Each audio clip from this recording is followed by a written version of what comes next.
Ya, baik. Kita mulai kuliah minggu ini tentang mineral. Jadi apa saja yang mengandung mineral, ini ada gambar-gambarnya ya, buah, sayur, ya itu mengandung mineral. Tentu lebih tinggi pada sayur, ya. Kemudian seafood itu juga mengandung mineral dalam jumlah yang tinggi. Oke, apa sih definisi dari mineral? Mineral adalah semua bahan kimia kecuali CHO dan N dalam bahan hayati, dalam makhluk hidup. Jadi kalau makhluk hidup ya, bagiannya kita bakar, misalnya daun ya, daun kita bakar, itu karbonnya akan lepas sebagai CO2. Hidrogennya itu akan hilang sebagai uap air H2O. Nitrogennya lepas sebagai N2. Nah, yang tersisa itu apa? Adalah bahan organik. Termasuk di dalamnya itu adalah karbon ya, arang ada yang sisa arang. Nah, bagaimana memisahkan mineral dari arang? Itu biasanya kita punya kalau sesuatu kita bakar di tanur itu namanya abu ya. Nanti jadinya kadar abu. Nah, kadar abu ini biasanya kita larutkan dengan asam. Nanti akan berpisah jadi kadar abu larut asam. Nah, kadar abu larut asam itu adalah mineral. Yang tidak larut dalam asam itu adalah arang. Gitu beda ini ya. Nah, mineral itu dibagi menjadi dua. Ada mineral esensial, ada non-esensial. Apa itu esensial dan apa itu non-esensial? Ya. Kalau kemarin kita bahas asam lemak misalnya. Asam lemak atau protein atau asam amino ya, esensial itu dia tidak bisa disintesis tubuh. Kalau non esensial bisa disintesis tubuh. Tapi ingat bahwa mineral ini adalah atom. Dan atom itu tidak bisa disintesis dan tidak bisa dihancurkan. Tapi hanya bisa berubah. Nah, oleh karena itu apa bedanya esensial dan non esensial? Esensial artinya kita harus dapat setiap hari. Kenapa kita harus dapat setiap hari? Karena setiap hari pasti ada yang dibuang. Non-esensial artinya tubuh kita bisa menyimpan mineral ini atau bisa mendaur ulang mineral ini sehingga kita tidak membutuhkan setiap hari. Ya, sekali-sekali aja boleh kalau tidak rusak. Kapan rusaknya nanti saya jelaskan. Saya kasih contoh ya, kalsium. Kalsium itu termasuk esensial. Apa gunanya kalsium? Oke. Kegunaan kalsium yang paling umum itu adalah untuk tulang dan gigi. Tapi sebenarnya bukan itu aja.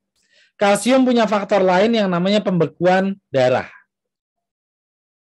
Loh, Pak, kan pembekuan darah kan kita nggak tiap hari terluka. Kata siapa? Ya, ada istilah yang namanya mikrolesi. Artinya luka yang sangat kecil. Jadi mungkin kita nggak sadar. Misalnya apa, digigit nyamuk. Kamu bayangin digigit nyamuk, tapi darah kamu nggak bisa beku. Setelah nyamuknya pergi, ya netes saja terus kan. Makanya itu perlu pembekuan darah. Selain itu apa lagi? Kalsium dibutuhkan sebagai second messenger atau hormon ya, pembawa pesan.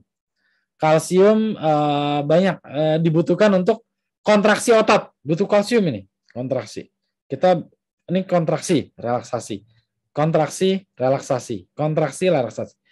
Kontraksi ini kalsium, relaksasi kalium. Jadi setiap proses ini butuh kalsium. Oleh karena itu kita butuh kalsium setiap hari. Kalau enggak gimana Pak? Ya kalsium yang terbanyak akan diambil untuk proses yang penting. Maksudnya tulang. Tulang itu adalah cadangan kalsium yang sangat banyak. Pembekuan darah sama tulang penting mana? Penting pembekuan darah. Kalau darah nggak beku gimana? Jadi kalau nggak ada kalsium di darah, tapi darah butuh pembekuan darah, darah ngambil pembekuan dari tulang. Makanya tulang akan keropos. Ini banyak terjadi pada perempuan. Kenapa? Perempuan tiap bulan darahnya keluar. Kalsiumnya kebuang. Harus diganti. Kalau enggak gimana? Kalau enggak nanti waktu udah tua, kamu akan kena yang namanya osteoporosis. Orang Jepang banyak yang kena ini. Osteoporosis. Kenapa? Karena mereka sukanya makan pilat. Pilat itu kan dagingnya doang ya. Kalau kita kan tulang juga dimakan gitu ya. Jadi kalsiumnya dapat. Kalau mereka enggak. Akhirnya apa? Dan mereka satu lagi suka minum alkohol. Penyerapan mineral itu berkurang kalau seseorang minum alkohol. Jadi kalsiumnya banyak kurang. Osteoporosis umum terjadi di Jepang, di ibu-ibu terutama, nenek-nenek ya, banyak sekali osteoporosis. Selanjutnya non-esensial. Kenapa non-esensial? Contohnya besi, seng ya. Saya ambil contoh lagi seng lagi lah. yang tadi saya sudah jelaskan, atau besi ya misalnya. Zat besi itu dibutuhkan untuk hemoglobin. Hemoglobin itu 120 hari sekali dihancurkan. Kenapa? Karena sel itu bisa rusak. Sel kan sangat kompleks. Kalau dia nggak punya umur, repot ini. Nanti udah rusak masih muter-muter bikin macet doang. Makanya dia punya umur 120 hari. Nah, setelah 120 hari dihancurkan. Gimana dengan zat besinya? Zat besinya itu harusnya dipakai lagi. Harusnya. Tapi, kalau zat besinya sudah teroksidasi, tadi ya Fe2 plusnya sudah jadi Fe3 plus, maka tidak bisa lagi dipakai. Harus dibuang. Jadi kita harus dapat tiap hari. Oke, Fe dan Zn ini sebenarnya pada kondisi normal kita nggak perlu tiap hari. Contoh, pada kondisi normal, jarang sekali infeksi virus dan bakteri. Ya orang-orang sehat semua. Kita nggak perlu seng tiap hari. Buat apa? Tapi di tengah kondisi sekarang yang stres itu tinggi, kemungkinan infeksi tinggi, kita seringkali berhadapan dengan orang lain. Kita sering berada dalam satu tempat yang sangat penuh bersama-sama. Contohnya naik angkutan umum. Apa ada jaminan naik kereta berdesak-desakan misalnya? Satu gerbong itu orangnya sehat semua? Enggak. Masalahnya sekarang yang repot itu adalah orang yang sehat tapi sakit. Istilahnya adalah OTG. Orang tanpa gejala. Dia sebetulnya bawa penyakit, tapi dia nggak kelihatan sakit atau carrier. Nah, dia menyerang. Kalau kita nggak punya seng dalam tubuh kita, kena kita. Makanya kita perlu seng tiap hari akhirnya. Karena kita nggak tahu. Apalagi yang hidup di kota, ya kota besar. Tadi yang saya sampaikan. Bersyukur kalau yang hidup di desa. Berdasarkan jumlah mineral, ini ada makro mineral nih kita butuhnya banyak. Kayak NaCl kan garam ya. Otomatis banyak ya. Tapi nggak sebanyak itu juga. Banyak untuk ukuran mineral. Mikromineral lebih sedikit. Ada besi, seng, yodium, ya. Ada garam beriodium ya, selenium, tembaga, mangan, nikel dan seterusnya. Dan ada renik yang sangat sedikit sekali. Contohnya fluor, molybdenum, astatin, kromium, silikon. Loh, kita butuh silikon Pak? Iya, tapi renik. Sangat sedikit. Renik. Ya. Bukannya terus silikonnya dimasukin ke dalam tubuh banyak-banyak. Kayak artis-artis gitu ya. Oh, nggak bagus itu. Itu silikonnya juga bukan mineral ya, tapi SiO2, silikon oksida biasanya yang dimasukin itu. Ya. Oke, lanjut. Struktur, tekanan osmotik, dan keseimbangan asam basa. Jadi mineral ini banyak yang memberikan struktur ke kita. Kalsium dan fosfat. Dia memberikan kekuatan dalam tulang dan gigi. Contohnya hidroksiapatit. Hidroksiapatit itu di tulang. Fluoroapatit itu di gigi. Jadi tulang dan gigi itu mineral. Natrium, kalsium, klorida, ini tekanan osmosis, pH. Keseimbangan asam basa, permeabilitas bahan hayati. Ini butuh mineral. Makanya kalau orang diinfus, itu yang pertama kali yang dikasih bukan infus gula, tapi infusnya adalah mineral, NaCl. Kenapa? Karena kalau NaCl-nya nggak seimbang, sel itu mati. Yang namanya hipertonis, hipotonis, gitu. Lisis selnya. Oleh karena itu mineralnya harus diseimbangin dulu. Baru nanti yang lain akan terjaga. Nanti saya akan kasih lihat kenapa penting menyeimbangkan mineral, kayak klor misalnya. Klor itu kalau defisiensi menyebabkan mual dan muntah. Jadi klornya itu harus disuplai dulu, sehingga rasa mualnya hilang. Makanya kalau nanti mualnya udah hilang, baru dia bisa makan, kan gitu. Fosfat, ini senyawa berenergi tinggi. ATP, ADP, GTP. Nah, banyak mineral itu berfungsi sebagai kofaktor dari enzim. Ya, kita sudah belajar enzim. Kofaktor itu ada yang berupa mineral, ada yang berupa vitamin. Untuk yang mineral disebutnya adalah metaloenzim. Ion tersebut berfungsi mirip dengan koenzim. Ya, fungsinya sangat bervariasi. Bisa sebagai katalis, contohnya Zn, kadang untuk meningkatkan efisiensi dari reaksi. Besi ini di sitokrom oksidase. Tembaga di asam askorbat oksidase. dan seterusnya. Ini silakan aja nanti dibaca. Oke, kita selanjutnya akan membahas mineral satu persatu terkait dengan jenisnya. Yang pertama ini ada natrium. Natrium bentuk fungsinya ini adalah kation ekstraseluler, ya, jadi di luar sel. Makanya dia bentuknya Na+. Contohnya cairan empedu, pankreas, darah, itu banyak mengandung natrium. Jadi itu di luar sel. Ya. Ingat, di luar sel sama di luar tubuh beda ya. Jadi kayak usus itu namanya di luar sel, dia di dalam rongga usus. Itu. Pengaturan tekanan osmotik darah. Natrium karbonat sebagai pembawa CO2 dan buffer darah. Gitu ya. Jadi buffer darah itu pakai natrium karbonat. Jadi ini natrium karbonat sama HCO3- ya buffer darah itu. Nah, kemudian absorpsinya ini transfer aktif. Aktif itu artinya berapa banyak pun yang ada di usus pasti dipindahkan ke dalam darah. Ekskresi pembuangannya di urin ditingkatkan oleh aldosteron atau yang namanya diuretik. Jadi dengan adanya aldosteron dia bisa keluar. Kalau aldosteronnya terlambat dia nggak keluar.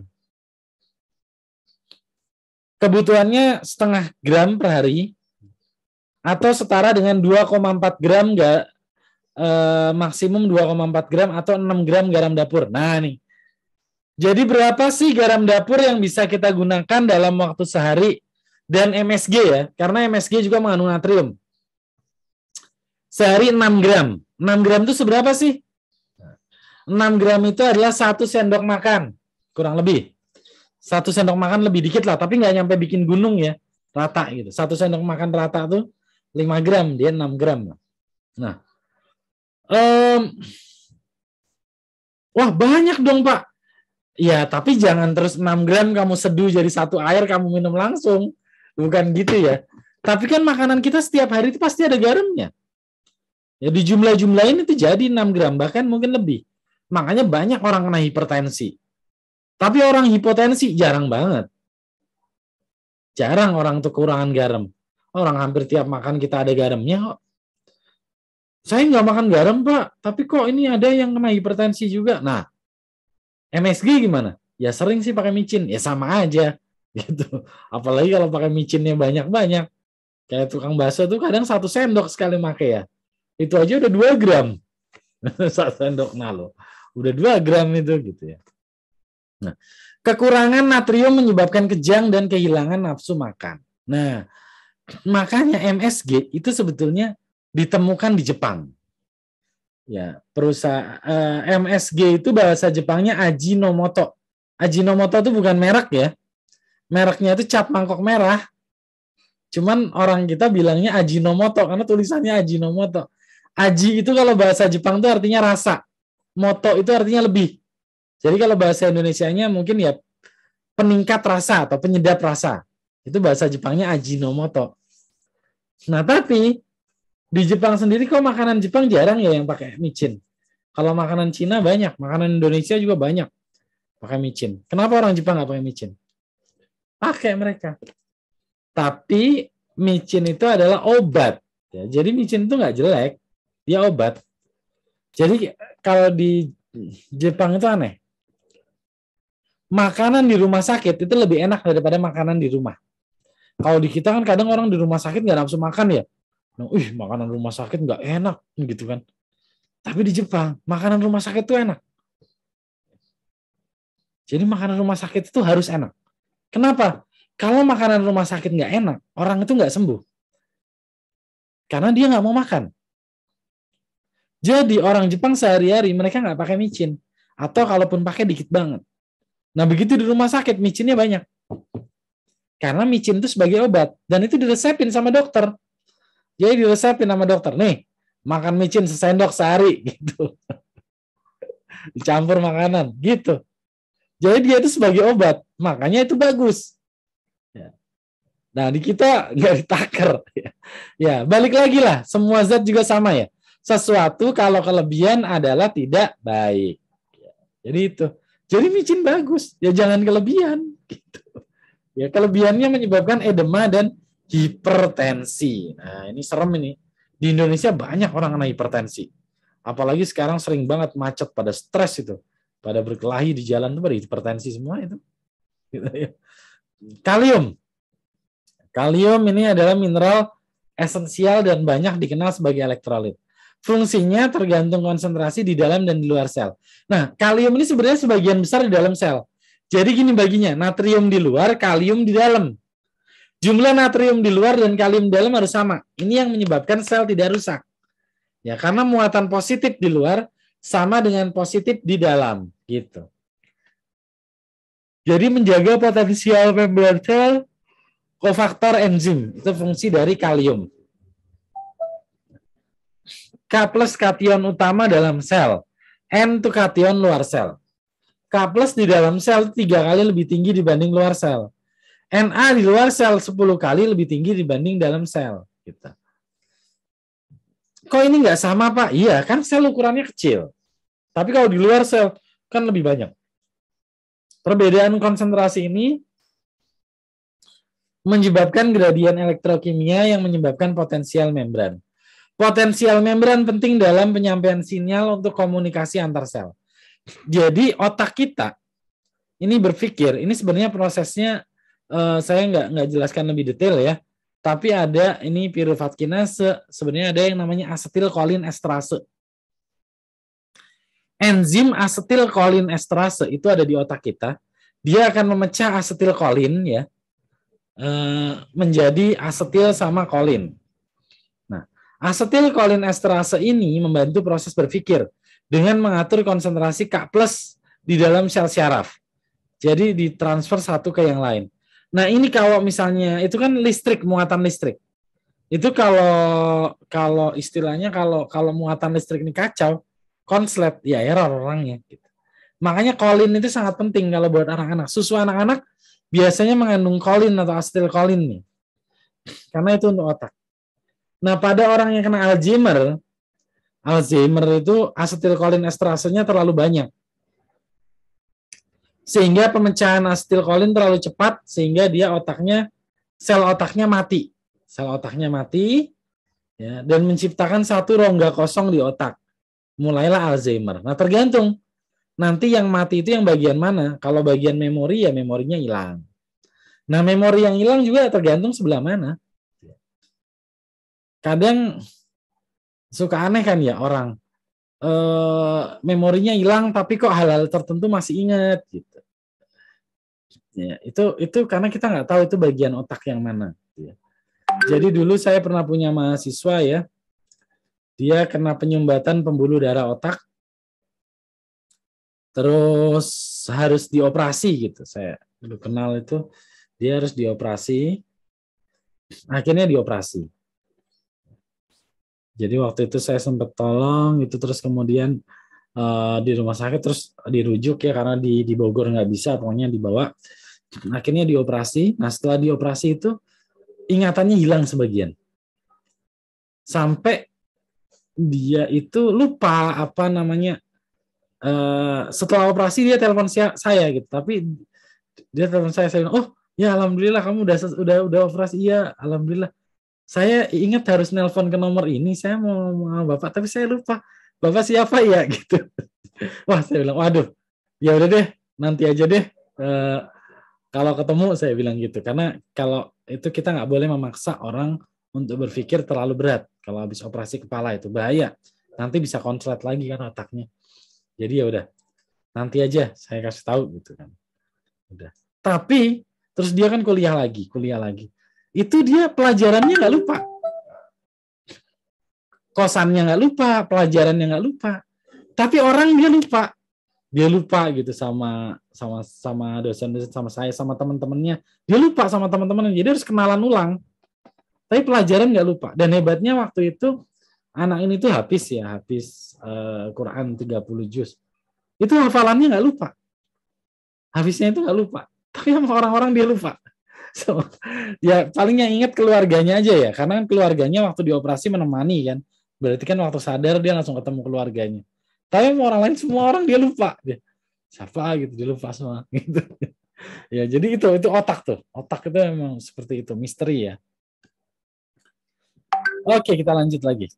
Nah, kalsium merupakan mineral yang sulit diperoleh dari makanan.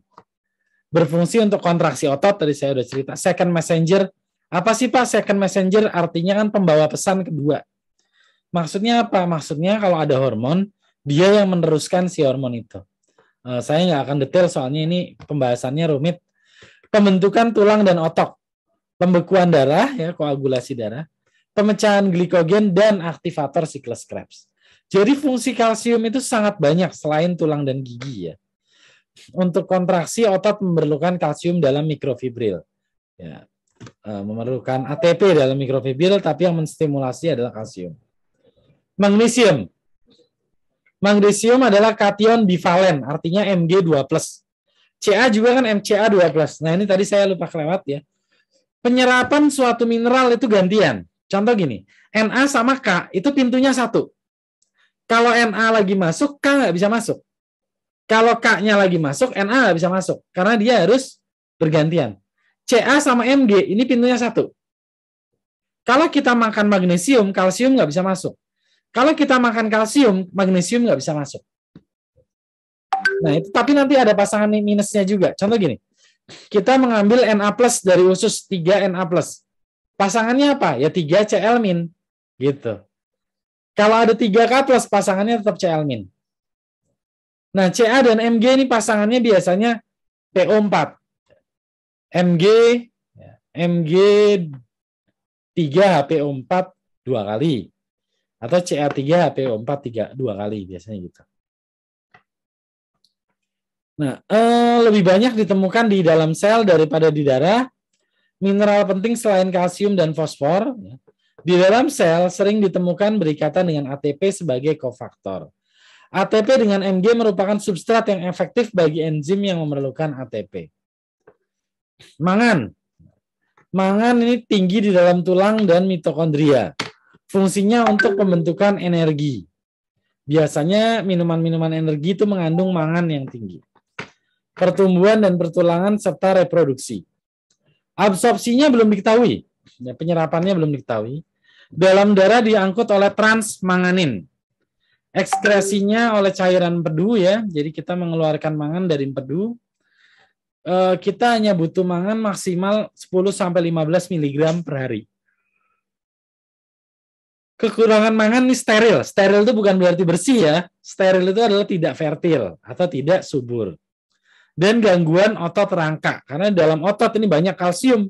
Banyak mitokondria. Kalau nggak ada mitokondria, kita lemas. Makanya kekurangan mangan jadi steril. Karena dia jadi lemas. Padahal kalau laki-laki itu harus kuat. Baru dia bisa subur. Kelebihan mangan ini kelainan otak dan Parkinson. Oke, besi. Nah, ini yang penting lagi. Besi ini zat besi ya, fungsi utamanya bergabung dengan protein dan tembaga membentuk hemoglobin untuk mengirimkan oksigen dari paru-paru ke jaringan lain yang membutuhkan. Penting untuk membentuk mioglobin, oksigen dalam otot. Penting untuk tiroidisme atau gangguan tiroid ya. Jadi gondok ya, hipertiroid itu dia kurus, biasanya kurus sekali itu hipertiroid. Keseimbangan antara besi, seng dan tembaga penting untuk menjaga dan mencegah tiroidisme atau ketidakseimbangan kelenjar tiroid yang di sini. Nah, besi ini terdapat dalam 2+ dan 3+. Tapi dalam tubuh yang ditemukan berasosiasi dengan protein itu harus dalam bentuk 2+ atau istilahnya adalah ferritin, bukan ferrotin ya. Kalau ferri itu kan 2+, ferro 3+. Dalam bentuk bebas dalam tubuh konsentrasinya sangat rendah karena besi itu tidak larut dalam air. Fe3+ itu toksik bagi sel karena berikatan dengan peroksida menjadi radikal hidroksil. Atau Fe3+ kan jadi Fe3OH ya. Nah, itu jadi toksik tuh dia tuh.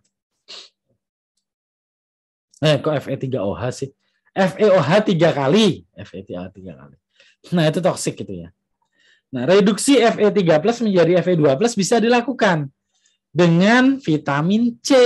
Nah, ini. Jadi kita tuh butuh vitamin C salah satunya untuk menjaga besi di dalam tubuh kita tidak teroksidasi. Karena vitamin C adalah antioksidan gitu. Ya. Kalau gitu Pak, nggak usah minum vitamin C, minum zat besi aja yang banyak. Nggak enak. Kalau ibu hamil tuh dia dikasih tuh suplemen zat besi. Atau kalau suplemen yang zat besi yang paling umum tuh Sangobion. Rasanya tuh nggak enak. Besi itu rasanya nggak enak. Lebih enak vitamin C. Makanya mendingan kita makan vitamin C. Jadi besi dalam tubuh kita terjaga. Tidak teroksidasi atau menjadi karat. Ya, selanjutnya seng. Seng ini adalah elemen esensial dalam makanan, baik tumbuhan, hewan, maupun manusia. Nah, ini tadi saya sudah cerita tentang seng. Seng itu sangat penting karena dia dibutuhkan untuk pembentukan substansi genetik dalam sel dan untuk reproduksi biologis. Jadi kekurangan sel ternyata berpengaruh terhadap kesuburan. Jadi kalau orang terapi kesuburan ya, banyaknya laki-laki. Kalau perempuan jarang sih. Ya. Kalau perempuan itu kan dia lebih jarang terekspos terhadap polusi ya. Kalau laki-laki, tapi sekarang banyak juga sih perempuan terekspos terhadap polusi ya. Kalau laki-laki kan, apalagi yang merokok itu sangat rentan terhadap ketidaksuburan. Nah, terapinya itu biasanya vitamin E dan seng. Karena pembentukan sperma di dalam testis, ya, nggak apa ini udah dewasa ya, ya itu membutuhkan vitamin E dan seng ini. Jadi dikasih terapinya vitamin E dan seng agar bisa subur lagi gitu ya. Jadi ini kesuburan. Ya, tapi tentu apa namanya itu prosesnya rumit sih. Saya apa namanya pernah meneliti ini juga ya, prosesnya rumit ya. Dan kalau kita baca ini di Indonesia ini menarik ini masalah kesuburan ini. Karena berbeda dengan masalah penyakit infeksi atau penyakit degeneratif yang lain, kayak misalnya kalau infeksi mah udah jelas ya, ada tanda infeksinya. Kayak kalau misalnya degeneratif kayak diabetes. Diabetes kan orang bisa dicek. Diabetes atau enggak. Tapi masalah kesuburan ini susah.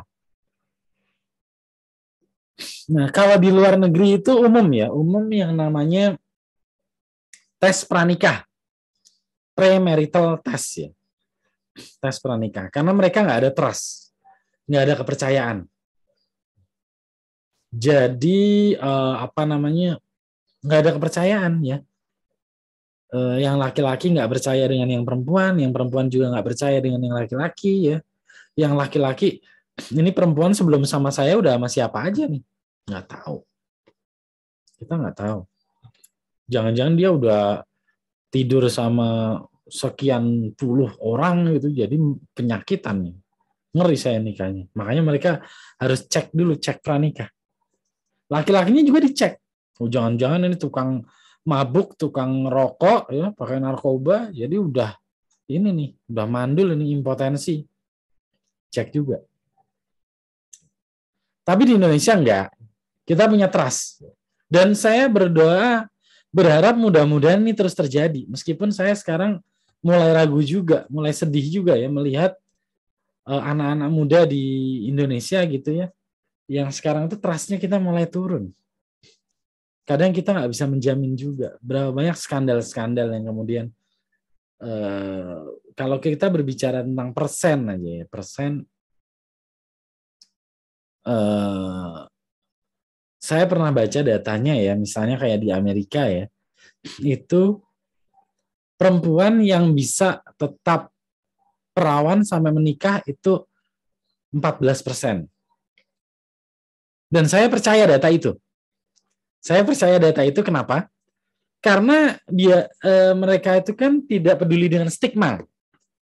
Mereka tidak peduli dengan stigma. Artinya tidak ada dampaknya kalau mereka bohong. Maksudnya misalnya dia udah sudah katakanlah sudah tidak perawan terus ngisi kuesionernya mengaku perawan gitu misalnya. Nggak ada pengaruhnya kan kalau di Amerika. Jadi kuesionernya kayaknya benar. Saya pernah ada baca datanya 14%. Loh yang sisanya yang 14% ini gimana? Ya nggak tahu. Mungkin dia berasal dari keluarga yang sangat religius ya. Karena kan di Amerika banyak juga ya. Terutama yang Kristiani yang religius itu kan mereka nggak boleh juga gitu. Atau mungkin ya pilihan hidupnya. Jadi ya nggak tahu kita. Angkanya itu sekitar 14%. Jepang lebih ngeri lagi. Jepang itu kalau nggak salah cuma 5% kalau nggak salah dia. Jepang itu lebih ngeri lagi. Nah, saya nggak tahu angka ini di Indonesia berapa. Tapi nggak bisa diteliti nih angka ini di Indonesia. Kenapa? Peluang orang nggak jujur gede banget. Karena ini kan survei ya, metodenya survei. Apa jaminannya orang jujur kalau disurvei kayak gitu? Jadi dan ini mulai turun nih trust-nya ya, kepercayaannya. Nah ini tapi harapannya sih jangan sampai terjadi seperti itu ya. Ini makanya ini kalian ini yang anak-anak muda ini ya, yang cewek-cewek ya harus harus menjaga kehormatannya, yang laki-laki ya berperilaku hidup sehat ya. Karena semua itu irreversible ya. Semua proses itu irreversible. Oke, seperti contohnya ini Seng ini, ZN. Nggak apa-apa Pak, saya merokok saja. Kan udah dikasih tulisan, merokok menyebabkan impotensi. Ya nanti kan kalau impotensi tinggal berobat Pak. Nggak bisa, itu irreversible itu. Kalau sudah terkena itu nggak bisa balik lagi. Masa apa obatnya banyak tuh di pinggir jalan banyak yang jual.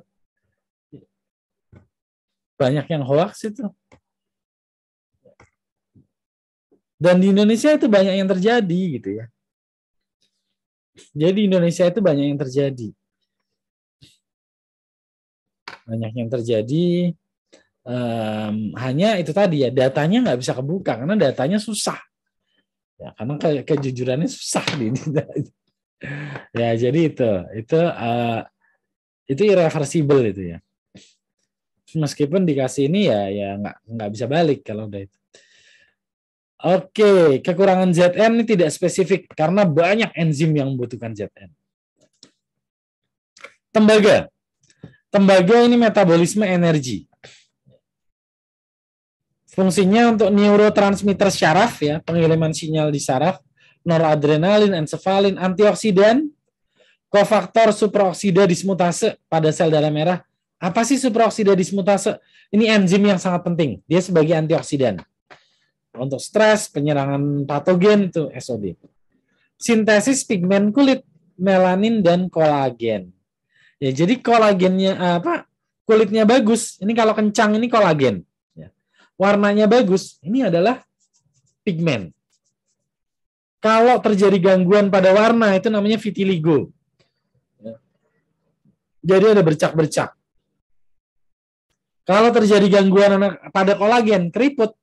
Tidak ada sintesis kolagen, keriput. Transfernya dihambat oleh FZN dan Fe. Kenapa? Karena Cu adalah Cu2+. Jadi dia harus gantian lewatnya sama Zn2+ dan Fe2+. Pintunya cuma satu. Ini pintu 1+, pintu 2+. Ya lewatnya gantian. Dibuang lewat urin, keringat, haid, empedu. Kita butuh 3 mg sehari. Sumbernya dari tiram, kerang, hati, ginjal, usus, unggas ya, kacang-kacangan, sereal, coklat, biji, susu, biji-bijian, susu. Defisiensinya demineralisasi tulang, edema, anemia, albino. Kelebihannya nekrosis atau sterosis hati, kerusakan hati, hemolisis, penghancuran sel darah. Penyebab orang kelebihan Cu itu adalah alat-alat masak, tembaga, dan pipa air. Pipa air itu banyak dibuat dari tembaga agar dia tidak karatan. Tapi efeknya seringkali minuman kita berlebihan tembaga. Pak, kan saya kalau mau minum direbus. Rebus itu mematikan mikroba, tidak menghilangkan ion di dalam minuman. Makanya pada kondisi modern seperti sekarang, Minuman yang sehat, ya mau nggak mau, kita pakai minuman kemasan yang udah pabrik. Karena kalau dari pabrik kan dia standar, kandungannya nggak bakal berlebih. Tapi kalau kita pakai minum air ledeng, kita nggak tahu, bisa jadi tembaganya kelebihan. Apalagi pipanya udah lama. Perumahan-perumahan yang udah puluhan tahun, pipa-pipa bawah tanahnya sudah karatan, sudah puluhan tahun, tembaganya larut. Gitu ya. Jadi untuk apa? PAM itu sebetulnya singkatannya perusahaan air minum. Tapi PAM di Indonesia nggak bisa diminum. Jadi perusahaan air mandi itu harusnya ya. Karena buat mandi doang. Gitu. Karena buat minum itu harus dimasak dulu paling enggak. Tapi itu pun sudah bagus. Karena masih banyak saudara-saudara kita yang bahkan belum bisa menikmati PAM. Masih pakai air yang dari sungai misalnya kotor. Selenium. Dia membentuk selenometionin atau selenocysteine. Sebagai antioksidan, kalau pada laki-laki 70 mikro, perempuan 55 mikro. Sekali lagi, angka-angka ini disurvei pada laki-laki dan perempuan yang pada kondisi normal ya. Normal itu artinya apa? Laki-laki bekerja, perempuan di rumah.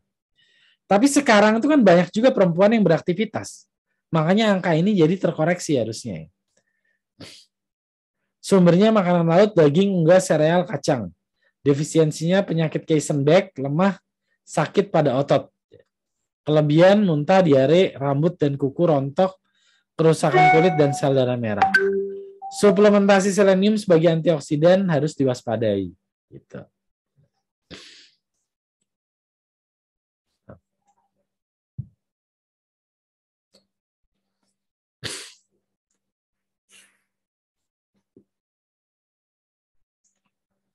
Oke, kobal.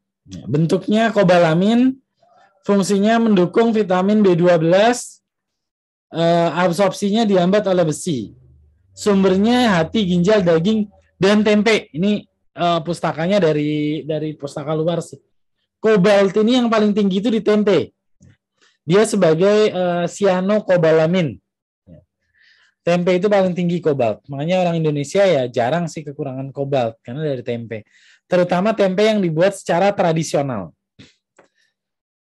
Mungkin kalau ada pertanyaan tempe sama tahu lebih sehat mana Pak? Gitu ya. Ya sebetulnya sih lebih sehat tempe. Kenapa? Karena dia seratnya masih ada, kedelainya masih ada. Terus kemudian raginya itu masih dalam bentuk ragi. Kalau tahu kan dia udah hancur dan terus kemudian kepisah kan. Jadi ada tahunya, yang di atas itu ada namanya kembang tahu, yang di bawah ada namanya W. W itu adalah ampas tahu. W. Jadi kalau tahu itu kepisah zat gizinya. Tapi kalau tempe enggak, zat gizinya tetap jadi satu. Gitu. Sebetulnya ini sehat ya, makanan fermentasi ini sangat bagus. Kalau di Jepang itu ada namanya natto. Natto itu juga fermentasi kedelai ya. Fosfor, ini kristal hidroksiapatit ya, asam fosfat. Fungsinya untuk struktur tulang dan gigi, anion intrasel atau pengatur pH, penyusun asam nukleat ya. Kemudian metabolisme energi, ini ATP, ADP, GTP, ada fosfornya semua. Dan terakhir penyusun membran sel sebagai fosfolipid. Ya, kalau di asam nukleat, dia sebagai ya asam nukleat butuh ATP kan ada ikatan fosfat ya. Fosfodiester. Absorpsinya ikut Ca. Jadi Ca itu positif kan, fosfat negatif. Jadi dia bareng masuknya. Karena nggak bisa positif doang masuk nggak bisa, harus bareng. Na barengnya Cl, K barengnya Cl, Ca barengnya PO4. Dihambat oleh besi dan magnesium serta asam lemak. Kenapa? Karena asam lemak itu negatif. Kan COO- nanti. Nah, karena kalsium dihambat oleh besi, maka dia dihambat juga oleh besi. Magnesium gimana? Biasanya magnesium itu jadi satu sama antasida. Apa sih antasida? Obat lambung.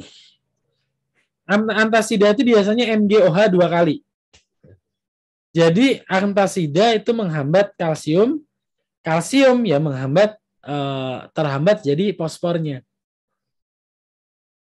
Fosfor berlebih dibuang lewat urin melalui kalsitonin. Ya, kebutuhan fosfor itu 500 mg sehari. Kalau ibu hamil dan menyusui tambah 300 mg. Sumbernya dari daging ya, ayam, ikan, telur, susu, kacang, serealia. Kekurangan fosfor, kerusakan tulang. Kelebihan fosfor itu kejang. Karena kalau fosfornya lebih, kalsiumnya berarti kurang gitu. Jadi kejang karena kekurangan kalsium. Belerang, sulfur. Bentuknya berikatan pada metionin dan sistein, penyusun koenzim A. Fungsinya membentuk jembatan garam pada protein atau disulfida. Terutama kolagen ya di kulit, di tulang rawan, di sendi-sendi ini. Itu mengandung belerang. Keratin di rambut dan di kuku. Itu mengandung belerang. Makanya rambut dan kuku kalau dibakar itu bau. Kenapa? Karena ada belerang di situ. Untuk metabolisme energi dan pembentuk koenzim A. Ekskresinya SO2 dalam urin. Kita jarang sekali kekurangan belerang karena kalau kita makan proteinnya cukup. Karena di dalam protein itu ada belerang. Yaitu di dalam metionin dan metionin ya, dalam metionin. Dan sistein. Dalam metionin dan sistein. Selanjutnya fluor. Fluor ini kristal fluoroapatit. Pada ujung tulang dan permukaan gigi ini lebih kuat dari hidroksiapatit. Jadi terutama di gigi ini banyak banget fluoroapatit. Fungsinya untuk mineralisasi tulang. Kebutuhan fluor sehari 4 mg ya, sumbernya air yang telah difluoridisasi. Kekurangan fluor menyebabkan karies gigi, kerusakan gigi, osteoporosis. Tapi kalau kelebihan giginya menjadi kuning, diare dan gatal-gatal. Jadi fluor ini rumit ya. Kekurangan itu giginya rusak, kelebihan giginya rusak. Gitu. Makanya kalau kita sikat gigi itu jangan ditelan. Karena fluor di sikat gigi itu tidak boleh masuk ke tubuh. Dia harus dibuang. Kalau dia masuk ke dalam tubuh, kita akan kelebihan fluor. Gigi kita akan rusak. Itu adalah fluor. Nah selanjutnya klor. Klor ini atau klorida adalah anion ekstrasel ya. Terutama di otak, lambung, dan pankreas. Di lambung ini sebagai HCl. Keseimbangan elektrolit di dalam dan luar sel. Jadi, tadi saya cerita Na di luar, K di dalam. Terus temennya siapa? Kan harus imbang. Ya Na sama Cl, NaCl. Di dalam KCl. Jadi Cl itu ada di luar, di dalam. Absorpsi dan ekskresi ikut Na dan ikut K. Kalau Na lewat, ya dia lewat juga. Kita butuh 750 mg dalam sehari dalam bentuk garam dapur, sayur, buah. Kalau kekurangan klor itu akan muntah. Tadi saya cerita di awal ya. Kalau orang masuk rumah sakit diinfus pakai NaCl. Kenapa? Biar dia nggak muntah. Biar nafsu makan. ASI mengandung lebih banyak klor daripada susu sapi. Makanya bayi kalau minum susu sapi muntah. Jadi kalau masih kecil ya bagusnya dikasih ASI. Nah tapi ini ya masalah ASI ini juga rumit juga ya. Kadang tidak semua ibu beruntung punya ASI yang cukup. Ada beberapa ibu yang ASInya nggak cukup untuk anaknya dengan berbagai sebab. Bisa karena secara genetik, bisa karena nutrisi ibunya kurang, bisa karena ibunya stres jadi ASInya nggak keluar ya, macam-macam. Kalau zaman dulu itu ada namanya ibu susu, titip dia disusuin gitu. Tapi kalau zaman sekarang, aduh, kayaknya rumit ya. Apalagi sekarang penyakit macam-macam ya. Kita mana percaya juga gitu mau titip disusuin. Ya, makanya sekarang berkembanglah susu formula, diformulasi sehingga menyerupai ASI. Susu formula. Jadi ya sebetulnya ya saya pro terhadap ASI, tapi riset terhadap susu formula itu harus jalan. Bukan untuk menggantikan ASI, tapi memang terakhir ada di manusia ya. Ada juga ibu yang nggak mau nyusuin anaknya, nanti takut jelek gitu. Apanya yang jelek? Nah, jadi oleh karena itu ya sebetulnya penting ya untuk membuat susu formula yang baik. Nah, dari mahasiswa-mahasiswa atau alumni Ankim juga ya mungkin ada juga ya kayak di Fonterra itu susu ya. Itu jadi boleh juga nanti kalau kita field trip ke pabrik susu gitu kayak Ultra, Indomilk, itu menarik juga untuk melihat bagaimana prosesnya, mulai dari pembuatan susu murni, sampai kemudian susu bubuk ya. Kayak Ultra itu dia yang bikin Morinaga. Ultra itu dia yang bikin Morinaga ya. Chill Meal, Chill School itu dari Ultra. Yodium ini untuk pertumbuhan tubuh, suhu tubuh, reproduksi ya. Kita sekarang memperoleh yodium dari garam beriodium. Zaman dulu sebelum adanya garam beriodium banyak orang kena gondok. Jadi lehernya besar gitu. Sekarang udah nggak ada. Jarang karena sekarang garamnya sudah beriodium. Nah, yang berbahaya itu kalau sampai menyebabkan kreatinisme dan gangguan mental pada anak. IQ-nya cuma 20. Waduh, serem ya IQ 20. Kayak apa gitu kan. Makanya ini termasuk program pemerintah untuk mencukupi kebutuhan yodium pada anak.